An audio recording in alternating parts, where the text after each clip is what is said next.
So in this video, I'm just going to be sharing with you some of my PSA returns and some of my pickups and some thoughts that I have about where I'm going and what I've been up to. Let's do it.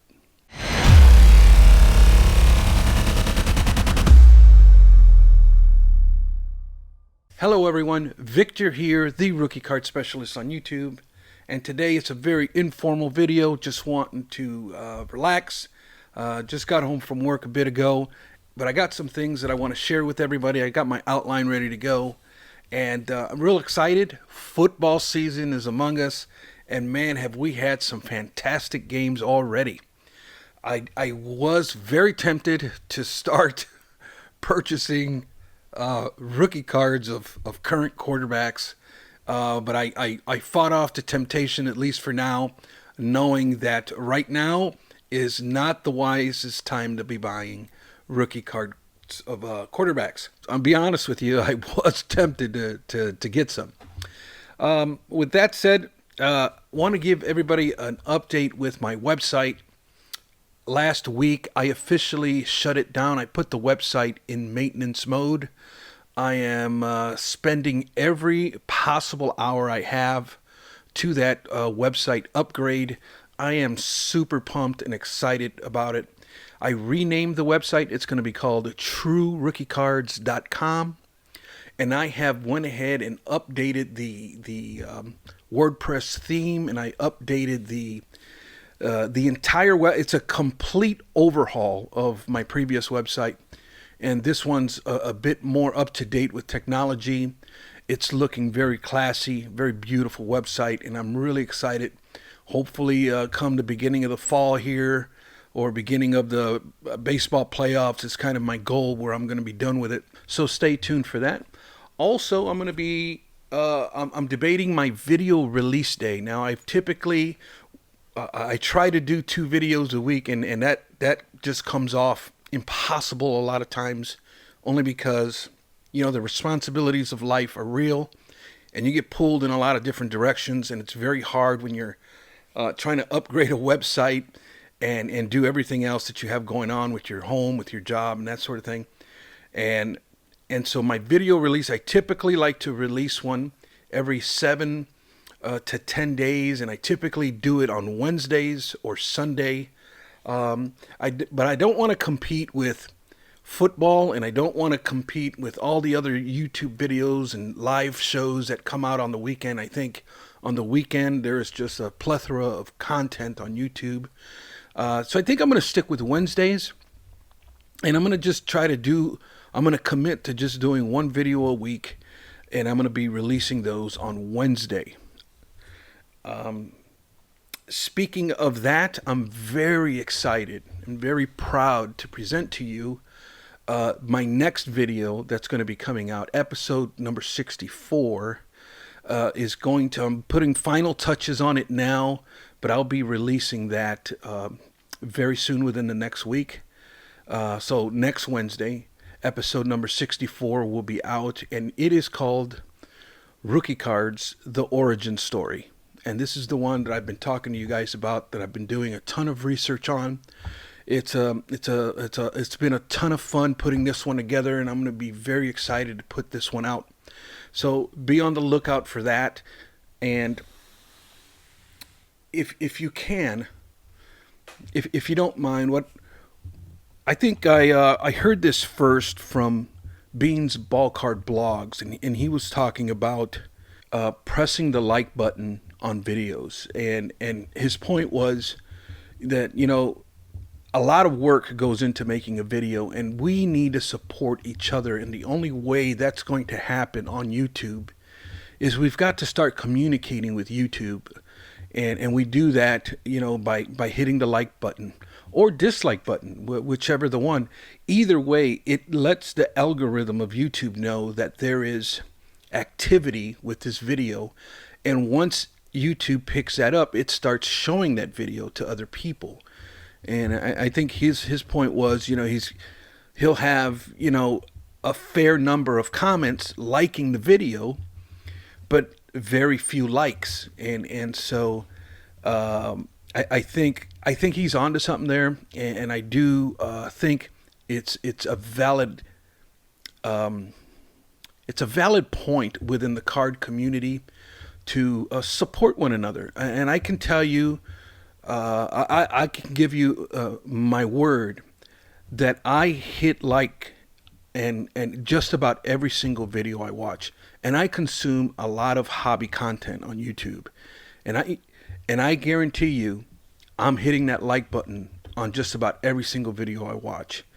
I hit them even if I don't find a video overly great. I'm gonna hit the like button just to support that channel, and so a lot of times I like to leave comments too. I'm a big supporter of other YouTube content creators, and I think a fair and valid point is made about the community supporting each other. That way, the community can we can all grow together, and I think that's fair. Also, here's something that I found very interesting that I want to share with everybody.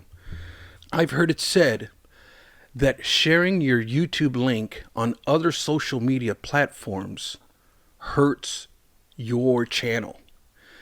I guess all of these social media platforms are competing with one another, and the YouTube does not like when you share your videos on other social media platforms. Apparently, it confuses the algorithm when you say you post your video on Twitter or on Facebook, and the video just came out, and now you got people coming in from a different source, and YouTube wants us to share videos on YouTube, and there is a share button there that you can share someone's video on your channel.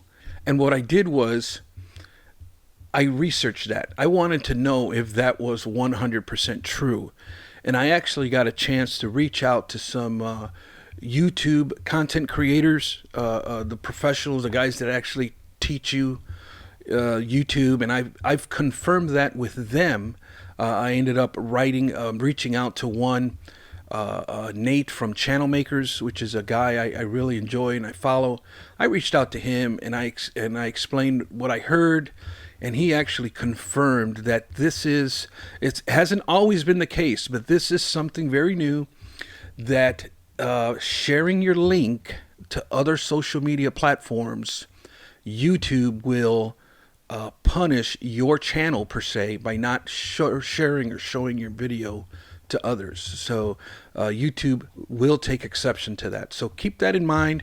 If I know I have a couple of subscribers that like to share my videos on their social media platforms, I will ask if you can stop doing that, at least for now. Apparently, from what I'm told, it's okay to share like your older videos. Once your video's like 3 months old or something, I guess the algorithm and your video is established within YouTube, and only after like a 3-month period or so, then it's okay to share that link out to other social media platforms. But when you're posting a new video, allow the YouTube algorithm to do its job. When you start throwing in outside sources, everything gets gobbled up.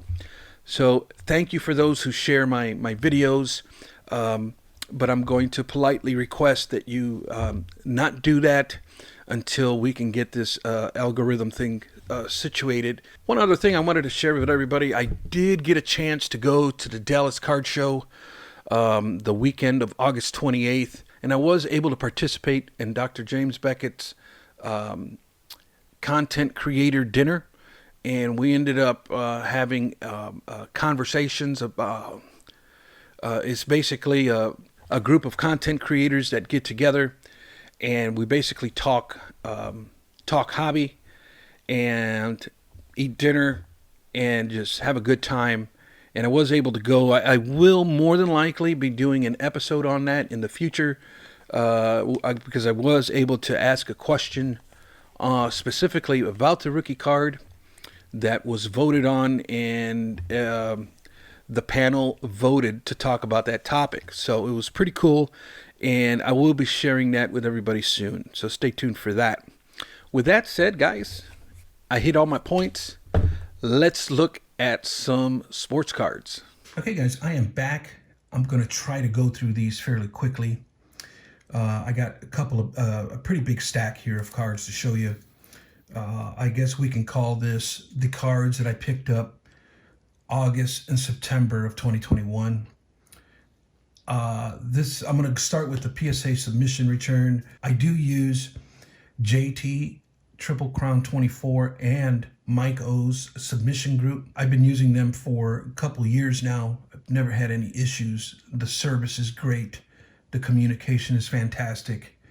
And I'm actually even a moderator for the group, and very pleased. Highly recommend, if you have any submissions, reach out to them or reach out to me, and we'll lead you in the right direction. I sent this submission out. It was a special that they had probably over a year ago, and it was basically either Mike Trout or Ken Griffey Jr. And I had some Mike Trout stuff laying around that I figured to just send in. So let's start with this one here, a remake of the 1968 Topps game. Great card there. So I'm going to try to go through these fairly quickly. This is 2019 Topps Heritage, the New Age Performers. I know when these first came out, there was some buzz about this insert card, and I don't recall exactly what it is, but got that one back. This one.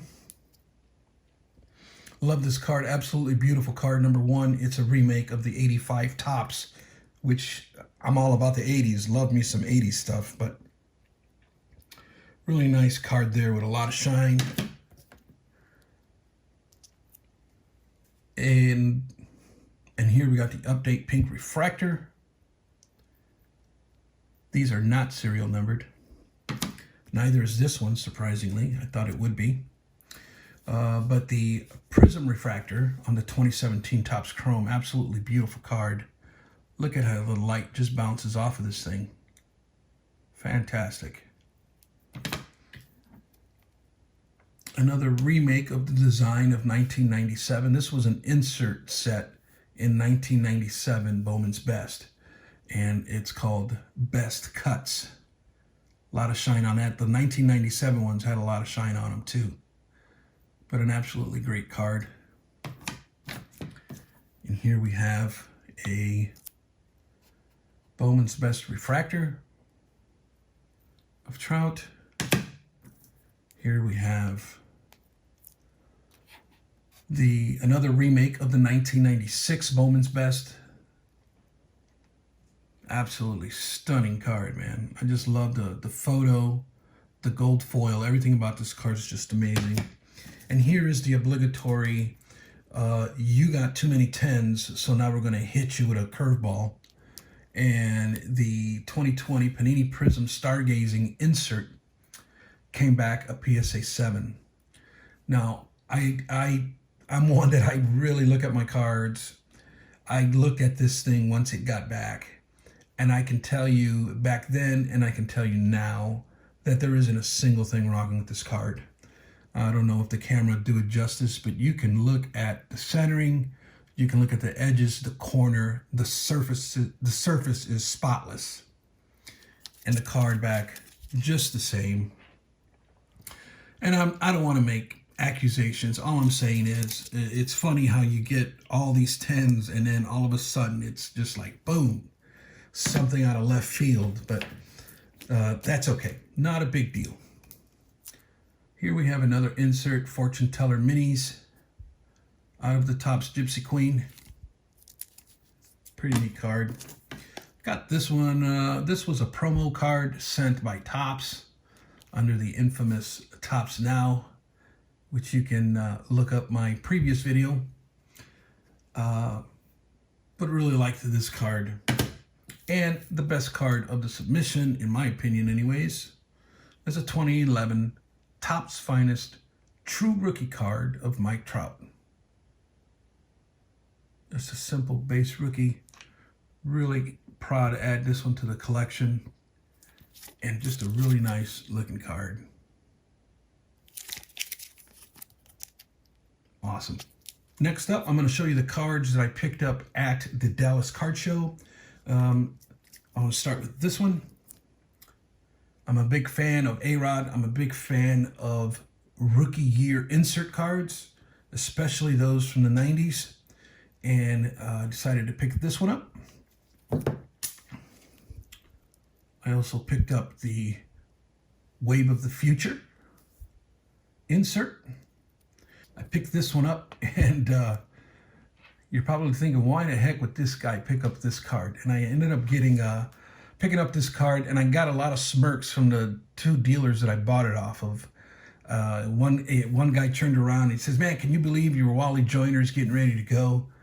And they were kind of like giggling, but I explained to them who Wally Joyner was, at least back in '86, and he really was a pretty decent rookie at one time. But I was explaining to them how I'm putting together the set registry of the top 100 cards of the 1980s. And this card fits very nicely inside of that set registry. I had to school them young men a little bit. Nothing wrong with that. 1987 Topps Tiffany Barry Larkin. This is, I guess the Topps version is considered a rookie card. Now, I do not consider Tiffany's as rookie cards. The hobby has never identified Tiffany's as rookie cards up until here recently. Are they great cards to have? Absolutely. Do I have a ton of them? Absolutely. I think they're a very cool parallel. I like the look and feel of them. But in my opinion, these are rookie year cards or parallel cards. That's how I feel about Tiffany's. Picked this one up for like next to nothing. But I was looking at my inventory inside the PSA app, and I think I have just about every single Hall of Famer of the 86 Topps set. So I'm going to probably just go ahead and try to put that one together while I'm at it. Molitor, I did not have him, so I picked him up. This I picked up because it's, number one, I love Shaquille O'Neal. And this is a third-year card, insert card, called Rising Stars. And it's one that I don't see very often. Now, it is a 7, and it's a legit 7. It does have a couple of issues. But it's one that I don't see very often. I looked up very extremely low popper count, but that's irrelevant because only one has sold like in the last couple of years. So I went ahead and picked this one up just out of curiosity. I like the look of it. It's got a pretty cool design. And just something you don't see every day. Look at that thing. That is so cool. And I picked up the rookie card of this guy. This guy can talk smack. He was a professional at talking smack. Loved watching the glove play and watched his entire career, and just a big fan of Gary Payton. Last few cards I'm going to show you. These are shows that or pickups that I did at a card show this past week. It was actually opening day of the football season. The card show was extremely slow, so much so that dealers were packing up around 1 o'clock. There was hardly anybody in attendance. Not too many dealers either, to be honest with you. Only half the dealers that there normally is. And the ones that were there were packing up early. And just it's a shame. Don't want to see that. But I haven't even had a chance to process these yet. But I picked up this simple Jordan card. It's not one that I need for set registry or anything. Just one that I liked. I picked up this rookie card of J.J. Watt out of the flagship Topps in 2011. Future Hall of Famer there, in my opinion. And this final card is a card of my beloved Brian Urlacher. I'm a big fan of Urlacher. I'm actually, I want to put together his rookie set registry, and really excited when I find one because I don't see very many. So when I see one at a card show, I like to pick it up. And those are my pickups. And that's going to do it for this video. I appreciate you guys hanging out with me in a bit more of an informal video than I normally do. But stay tuned for next week's. I'm really excited to share with you guys next week's video. So stay tuned for that. We'll catch you on the next one.